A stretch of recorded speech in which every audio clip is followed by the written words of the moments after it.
Surshado with tilapia ala Mami Angie.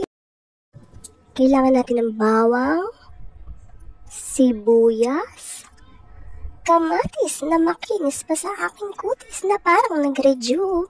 Marami tayo niyan kaya order na. At syempre ang itlog, kaliwa at kanan. Pampalasa, asin, bechin, paminta. At syempre hindi mawawala ang tilapia, ang ating piprituhin. Nagsalang na rin tayo ng sinaing habang nagpapainit tayo ng mantika para sa ating tilapia. Ayan, yan po.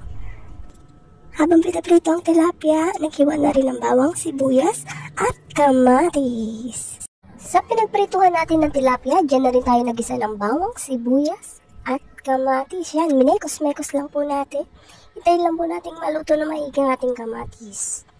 At kapag luto ng ating kamatis, ihalo natin ng itlog, lagyan na rin natin ng pampalasa, asin, bechin, paminta, or magic sarap, at konting tubig na rin para sa sabaw. At kapag luto na, isama na ang piniritong tilapia.